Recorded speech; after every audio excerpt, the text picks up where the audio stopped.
ரெண்டு பேரும் சேர செத்து போட்டா நல்லதாகணுமே. ஆமா, அப்படி இந்த இறைவனை வேண்ட வேண்டும். சரி, அப்படின்னு வேண்டி விட்டு சப்பர மஞ்சை கட்டளை போட்டு மல்லிகைப்பூ மெத்த போட்டு சரி காலுக்குறவர்கள் நடக்குறவர்களை வச்சு பக்கத்துல காலங்கையை பக்கத்துல வைத்து சரி துணையாக்கள் நம்ம படுக்கிற தாமரை ஏன்னா ஒரு மாதிரி இருக்குது. அப்படி துணையாக்கள் போய் படுத்தாங்க. சரி பக்கத்திலே பட்டு பாய்தனை விரித்து குத்தையப்பூ மெத்த போட்டு காலுக்குறவர்கள் நடக்குறவர்களை வைத்து சரி தாமரை கழிச்சு விகங்களை எல்லாம் தாளிட்டு விட்டு சரி எந்த குறையும் இல்லை எல்லாமே பண்ணி விட்டோம்.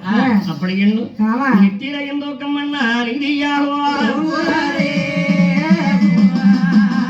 இப்படி இரவு நேரத்திலே தூங்கும் போது பாருலகத்திலே பரமசிவன் பார்வதி தேவி எல்லாரும் பார்த்து விட்டு அந்த சித்திரமுத்தனை கூப்பிட்டு கேட்டார். அப்பா சித்திரமுத்தா சுவாமி, இந்த தெய்வ சபையில இரவு நேரத்திலே யாரார் உயிர்கள் தானே நம்ம தெய்வலோகம் வர வேண்டும் சரி என்பதை ஏற்ற காலத்து பாருப்பா. இதோ பாருங்க சாமி பார்க்கிறேன் என்று சொல்லி இந்த சித்திரமுத்தன் நானே என்ன வீரம் பார்த்தாரே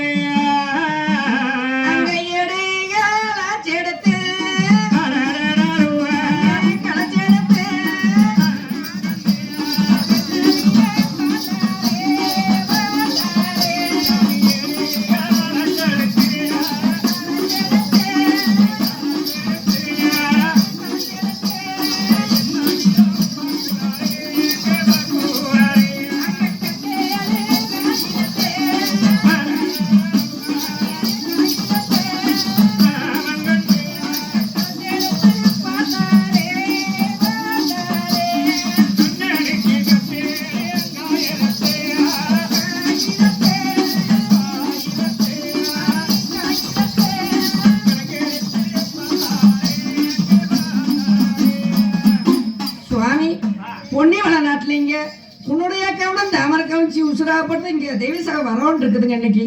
அப்படியா? ஆமாங்க. அவர் ஆயுள் காலம் முடிந்து விட்டது. சரி இன்றைய நாளில் தானே குருளையாளன் தாமரை ரெண்டு பேரும் சேரத்தானே உயிர்கள் தெய்வ சபை வர வேண்டும் என்று இருக்கிறார். ஆமாங்க.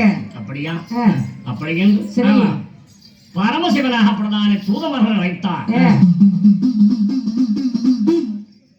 தூதன் யமதர்மராஜன் என்று மூவரையும் அழைத்த ஐயா தூதமார்களே இருமக்களாம் இதில் மீதிலேறி பரமனுடைய ஓலையை கிழித்தெறிந்து விட்டு வாசக்கவர் கொண்டு மூவரும் சென்றுதானே துணையாத்தரமன் தர்மபத்தில் தாமரை உயிரைத்தானே கவர்ந்து வாருங்கள். பூலோகத்தில் அவங்களுக்கு இவ்வளவு நாள்தான் இடம். இனிமேல் நம்ம தெய்வலோகம் வந்து சேர வேண்டும். சரி போய் வாருங்க. சரிங்க ஐயா. அப்படி அந்த தூதமார்கள் தானே இருமக்களாம்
பாசக்கவர் கொண்டு யமதர்மராஜன் அந்த உயிர் எடுக்கலாம்னு வருகிறார். ஆனால் ஆவதும் அழிவதும் அரிதாம பெருமானுக்கு தெரியும்.